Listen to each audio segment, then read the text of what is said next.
Pair of straight lines चौथा chapter आहे. तर पेअर ऑफ स्ट्रेट लाईनमध्ये पूर्ण चॅप्टर स्टार्ट करायच्या अगोदर यामधले काही बेसिक पॉईंट्स आहेत, सम बेसिक कॉन्सेप्ट अँड फॉर्म्युले. तर लाईनवर काही बेसिक कॉन्सेप्ट आहेत जे 10th आणि 11th आहेत. ते थोडंसं रिवाईज करून घेऊ आपण. First, slope of A line. तर स्लोप ऑफ लाईन हे तुम्हाला माहीतच आहे, स्लोप ऑफ लाईन कसं काढायचं. तर पहिला जो पॉईंट आहे स्लोप ऑफ लाईनचा, तर थिटा दिला असताना स्लोप काढणे. तर M equal to tan theta हा 10th तुमचं झालेच आहे ट्रिग्नॉमेट्री चॅप्टरमध्ये. तर slope of line first point. Second point आहे इक्वेशन ऑफ लाईनचा. तर फर्स्ट पॉईंट आहे slope of line. The measure of a non negative angle made by the line. तर हा जो अँगल आहे थिटा, तर हा नॉन निगेटिव्ह अँगल आहे मेड बाय द लाईन. या लाईनने हा जो अँगल तयार केला आहे with positive direction of x axis. या थिटाला इन्क्लिनेशन ऑफ दिस लाईन असं म्हणतात. Theta is the inclination of this line. दिलेला लाईनचा हा इन्क्लिनेशन आहे म्हणजेच theta. The measure of a non negative angle made by the line with positive direction of x axis. ही डायरेक्शन जी दाखवली आहे ही डायरेक्शन आहे positive direction of x axis. तर याला आपण इन्क्लिनेशन ऑफ द लाईन असं म्हणतो. Theta is the inclination of line. तर आपल्याला इन्क्लिनेशन ऑफ लाईनची डिफाईन अशी करता येईल. The measure of a non negative angle made by the line with positive direction of x axis is called inclination. Here theta is the inclination. Here theta is the inclination of line. Then the slope of this line. तर या लाईनचा slope हा असा असतो. The slope equal to M is equal to tan theta. M means slope. Slope means M equal to tan theta. Theta is the inclination. तर आपल्याला थिटाचे वेगवेगळ्या प्रकारचे अँगलचं मेजरमेंट दिलेलं आहे. थिटा जर इथं सबस्टिट्यूट केला तर त्या प्रकारचा स्लोप आपल्याला दिलेल्या लाईनचा काढता येतो. तर हे झालं slope of line if the inclination of line is given. Then the slope of line M equal to tan theta. त्यानंतर आहे second formula, the slope of x axis. हे माहीतच आहे तुम्हाला. The slope of x axis is 0. तर ही जी X axis आहे ही एक्स ॲक्सिस आहे हॉरिझॉन्टल लाईन. तर हॉरिझॉन्टल लाईनला स्लोप नसतोच, म्हणून या एक्स ॲक्सिसचा स्लोप हा 0 असतो. तर तो कसा की एक्स ॲक्सिसवरचा कुठलाही अँगल थिटा हा 0 डिग्री असतो. म्हणजे टॅन थिटा इक्वल टू 0 म्हणजेच टॅन थिटाची व्हॅल्यू टॅन 0ची व्हॅल्यू 0 आहे. म्हणजे m equal to tan theta म्हणजे m equal to tan 0 equal to 0. The slope of x axis is 0. That is theta is equal to 0 degree on x axis. M equal to tan 0 is equal to 0. Therefore M equal to 0. म्हणजे slope of x axis is 0. Also slope of line parallel to x axis. आता हे x axis आहे. x axisला जेवढ्या line parallel असतील तेवढ्या सर्व लाईनचा slope हा 0च राहील, कारण की त्यासुद्धा हॉरिझॉन्टल लाईन असतात. त्यानंतर आहे थर्ड, तिसरा point, the slope of Y axis. आता वाय ॲक्सिस म्हणजे ही व्हर्टिकल लाईन, आणि कुठल्याही व्हर्टिकल लाईनला स्लोप नसतो. म्हणजे व्हर्टिकल लाईनला स्लोप आपल्याला डिटर्माइन करता येत नाही, कारण की हा जो अँगल आहे एक्स ॲक्सिस आणि वाय ॲक्सिसमधला हा 90 डिग्रीचा असतो. म्हणजे थिटा हा 90 डिग्री आहे. म्हणजे टॅन 90ची व्हॅल्यू ही नॉट डिफाईन असते. म्हणजेच आपल्याला व्हर्टिकल लाईनचा स्लोप हा डिटर्माइन करता येत नाही. म्हणजे वाय ॲक्सिसचा स्लोप हा नॉट डिटर्माइन असतो. The slope of Y axis is not determined. म्हणजे तो एक्झिस्ट होत नाही. Here theta is equal to 90 degree. Therefore M equal to tan 90 means not define. Therefore the slope of Y axis does not exist means not determined. Also the slope of line parallel to Y axis. तर या Y ॲक्सिसला parallel जेवढे line असतील त्या सर्व लाईनचा slope हा not determined असतो, कारण की त्यासुद्धा व्हर्टिकल लाईन असतात. The slope of line parallel to Y axis is also not determined. ह्या जेवढ्या आता पॉईंट यावर आपण लिहिले आहे या सर्व पॉईंटचा स्क्रीनशॉट तुम्ही लगेच काढून घेत चला प्रत्येक याच्यात. हे झाल्या शेवटचा पॉईंट संपला की स्क्रीनशॉट काढून घ्यायचा आणि सर्व झालेले पॉईंट्स रोज पूर्ण लिहून काढायचे. त्यानंतर फोर्थ इक्वेशन आहे slope of line in x y plane system. हा सर्वात महत्त्वाचा पॉईंट आहे, स्टार पॉईंट म्हणून आपण त्याला, कारण की आपल्याला ती लाईन 2 पॉईंटमधून जाणार अशी दिसेल. The slope of any line passing through the any 2 point. दिलेली लाईन ही कोणत्याही 2 पॉईंटमधून जर जात असेल तर त्या लाईनचा स्लोप आपल्याला असा काढता येतो.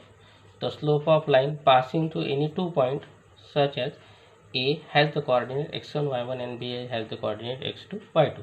तर दिलेल्या 2 पॉईंटचे हे कोऑर्डिनेट आहे. या 2 पॉईंटमधून जाणारी ही लाईन आहे. तर या लाईनचा slope of line A B is equal to y2 - y1 upon x2 - x1. तर ही असं 10thमध्ये पण झालेलं आहे. तर M equal to y2 - y1 upon x2 - x1. तर कुठल्याही लाईनचा स्लोप काढायचा असेल तर हा जनरल फॉर्म्युला आहे स्लोप काढण्याचा. कारण की ती लाईन कोणत्याही 2 पॉईंटमधून जात असेल तर हा एक फॉर्म्युला आपल्याला लिहिता येईल, M equal to y2 - y1 upon x2 - x1. तर हे झाले स्लोप लाईनचे. आता दिलेल्या लाईनचं इक्वेशन सेकंड पॉईंट आहे ते इक्वेशन ऑफ लाईन. तर इक्वेशन ऑफ लाईनमध्ये बरेच टाईप्स आहेत. तर त्यामधला पहिला equation of x axis is y equal to 0. X axis ही y इक्वल टू 0 का? कारण काय, एक्स ॲक्सिस ही ओरिजिनमधून जाते. तर ओरिजिनमधून जाते तर ओरिजिनचे कोऑर्डिनेट 0 0 असतात. म्हणून ही जी एक्स ॲक्सिस आहे वायच्या ओरिजिनमधून जाते म्हणून y इक्वल टू 0 असते एक्स ॲक्सिसचं इक्वेशन. तसंच equation of parallel to x axis. तर एक्स ॲक्सिसला पॅरलल, आता ह्या एक्स ॲक्सिस आहे, एक्स ॲक्सिसला एवढ्या लाईन पॅरलल असतील त्या लाईनचं इक्वेशन असते y equal to B type. समजा अशी एक लाईन काढली तर कुठल्या तरी एका पॉईंटमधून ती जाईल वायच्या पॉईंटमधून जाते म्हणून y इक्वल टू. अशा प्रकारे equation of line parallel to x axis y equal to y equal to B type. Third त्याचप्रमाणे equation of y axis is x equal to 0. y ॲक्सिसचं इक्वेशन. तर ही जी y ॲक्सिस आहे y ॲक्सिसचं equation x equal to 0 आहे. कारण की ही y ॲक्सिससुद्धा ओरिजिनमधून जाते आणि ओरिजिनचं कोऑर्डिनेट असतात 0 0 म्हणून याचं इक्वेशन x इक्वल टू 0 राहील. तर equation of y axis is x equal to 0. Also त्याचप्रमाणे equation of parallel to y axis आणि y ॲक्सिसला जे पॅरलल आहे त्याचं इक्वेशन आहे x equal to A type. म्हणजे ही जी y ॲक्सिस आहे याला पॅरलल लाईन तुम्ही अशा कितीही काढल्या तर ते कुठल्या ना एका पॉईंटमधून जाते एक्स ॲक्सिसच्या. तर एक्स ॲक्सिसच्या पॉईंटमधून जाईल ते त्या ठिकाणी त्याचं इक्वेशन होईल.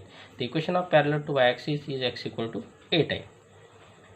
नंतर आहे 5 नंबरचं equation the general equation of the line. आता हे सर्वांनाच माहीत आहे, हे 10thमध्ये होतं, 11thमध्ये आहे आणि आहेच हे जनरल इक्वेशन.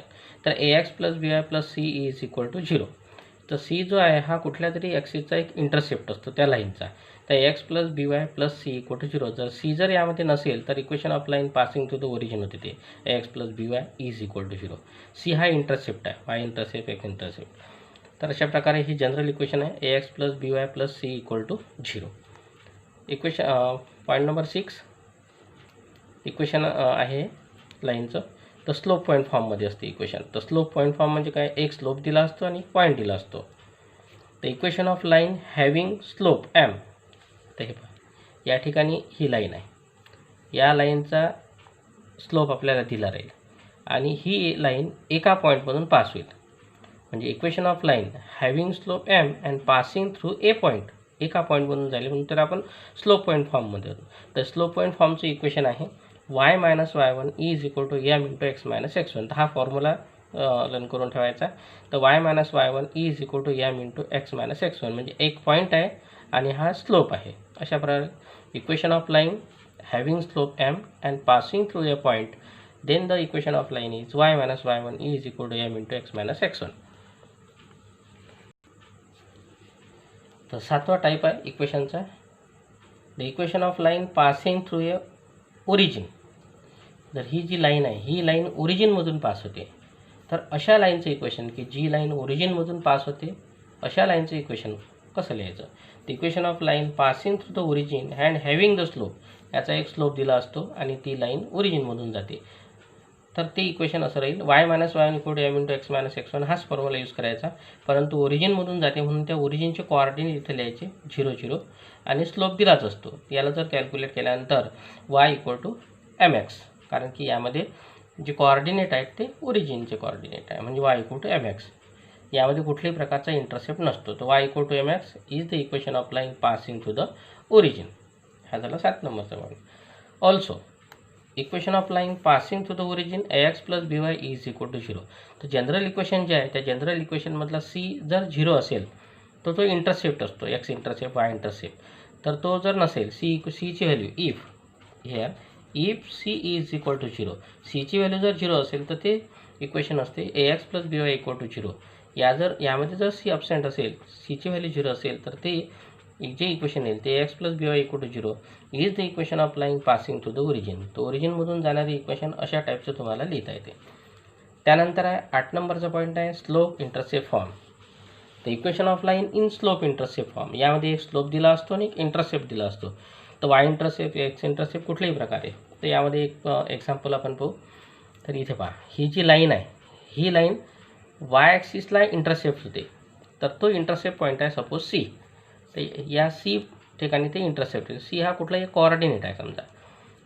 तर अशा प्रकारे ही जी लाईन आहे ही वाय ॲक्सिसला इंटरसेप्ट होते आणि या दिलेल्या लाईनचा आपल्याला एक स्लोप दिला असतो म्हणजे slope intercept form. The equation of line having the slope M. दिलेल्या लाईनचा स्लोप एम आहे आणि त्याचा वाय इंटरसेप्ट आहे सी. म्हणून तो आपल्याला असं लिहिता येईल y equal to m x plus c. ओरिजिनमधून जात असेल तर एम एक्स. इंटरसेप्ट होत असेल ती जर कुठल्याही एका ॲक्सिसला इंटरसेप्ट होत असेल तर ती इंटरसेप्ट फॉर्ममध्ये ती इक्वेशन होते. तर y equal to m x plus c. Here 0 c म्हणजे एक्स कोऑर्डिनेट 0 असतो आणि वाय कोऑर्डिनेट सी आहे. म्हणून अशा प्रकारे आपल्याला त्या इक्वेशनमध्ये टाकूनच y minus y one equal to m into x minus x one हे जर कोऑर्डिनेट तुम्ही सबस्टिट्यूट केले तर ते इक्वेशन असंच तुम्हाला मिळते y equal to m x plus c. तर हे झालं स्लोप इंटरसेप्ट फॉर्म. स्लोप आणि इंटरसेप्ट फॉर्म. अँड 9 नंबरचं इक्वेशन आहे 2 पॉईंट फॉर्म. आता या ठिकाणी 2 पॉईंट तुम्हाला दिले राहतील म्हणजे जी गिव्हन लाईन आहे ती गिव्हन लाईन 2 पॉईंटमधून पास होईल. मग अशा या 2 पॉईंटमधून जाणाऱ्या लाईनचं इक्वेशन आपल्याला लिहायचं आहे. तर equation of line passing through the 2 distinct point. तर ते असं होईल. तर y minus y one is equal to हा एमच आहे m into x minus x one. तर एम म्हणजे स्लोप आणि स्लोप तुम्हाला काढता येतो y two minus y one upon x two minus x one. म्हणून असं लिहिता येईल y minus y one m into x minus x one. M मीन स्लोप. तर 2 पॉईंट फॉर्मचं इक्वेशन अशा प्रकारे आपल्याला लिहिता येते. यालाच आपल्याला असं पण लिहिता येते वाय मायनस वाय वन याला क्रॉस मल्टिप्लिकेशन केलं तर y two minus y one याच्या डिनॉमिनेटरमध्ये येईल y two minus y one is equal to x minus x one upon x two minus x one. तर अशा प्रकारे अशा 2 प्रकारे कोणते एका प्रकारे ते लिहिता येईल तुम्हाला. तर लक्षात ठेवण्याकरता असं लिहून घ्यायचं स्क्रीनशॉट काढून. Equation of line in double intercept form. तर हा 10 नंबरचा एक टाईप आहे equation of line double intercept form. Double intercept म्हणजे कसं की ही एक्स ॲक्सिस वाय ॲक्सिस आहे. एक लाईन दिली आहे. ही लाईन एक्स ॲक्सिसला आणि वाय ॲक्सिसला या दोन्ही ठिकाणी इंटरसेप्ट होते म्हणून ते डबल इंटरसेप्ट फॉर्म आहे. म्हणजे दिलेली लाईन एक्स ॲक्सिसला आणि वाय ॲक्सिसला इंटरसेप्ट होत असेल तर त्याला डबल इंटरसेप्ट फॉर्म म्हणतो. ते equation of line in double intercept form. तर हे इक्वेशन या प्रकारे लिहायचं आहे. ए हा एक्स इंटरसेप्ट आहे बी हा वाय इंटरसेप्ट आहे. तर इक्वेशन या टाईपचं लिहित असतात x upon a plus y upon b is equal to 1. तर हे झालं equation of line in double intercept form. A means x intercept b means y intercept.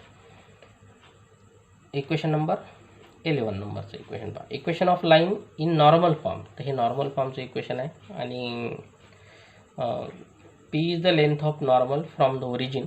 तर हा एक्स ॲक्सिस वाय ॲक्सिस हा ओरिजिन आहे आणि ही जी लाईन आहे ही line x ॲक्सिसला Y ॲक्सिसला दोन्ही ठिकाणी इंटरसेप्ट होते आणि ओरिजिनवरून त्या लाईनवर काढलेला हा परपेंडिक्युलर आहे आणि हा परपेंडिक्युलर म्हणजेच त्याला आपण नॉर्मल असं म्हणतो. आणि हा जो ओ डी परपेंडिक्युलर आहे O D perpendicular to this line या लाईनला ओ डी ही परपेंडिक्युलर आहे. या परपेंडिक्युलरला आपण suppose length of perpendicular is P म्हटलेलं आहे आणि त्याचं जे इन्क्लिनेशन आहे inclination with x axis positive direction of x axis ते अल्फा असते आणि या सर्व याला कॅल्क्युलेट केल्यानंतर ते जी इक्वेशन असते ते x cos alpha plus y sine alpha is equal to p. Here p is the length of normal from the origin on the line and alpha is the inclination of normal. तर या नॉर्मलचं inclination राहील alpha with positive direction of x axis. तर अशा प्रकारे हे equation आहे x cos alpha plus y sine alpha is equal to p. The equation of normal form. हे नॉर्मल फॉर्ममधलं इक्वेशन आहे. हे equation in double intercept form आहे. तर अशा प्रकारे हे 11 इक्वेशन झाले. या ठिकाणी इक्वेशनचे टाईप आपल्याला संपलेत. आता ह्या आतापर्यंतचं जेवढा काही पार्ट आपला झालेला आहे जेवढे व्हिडिओज तुम्हाला सर्व दिलेले आहेत ते सर्व व्हिडिओजचं पूर्णपणे रायटिंग करून सर्व रायटिंग केलेलं मला लवकरात लवकर पाठवा. ठीक आहे.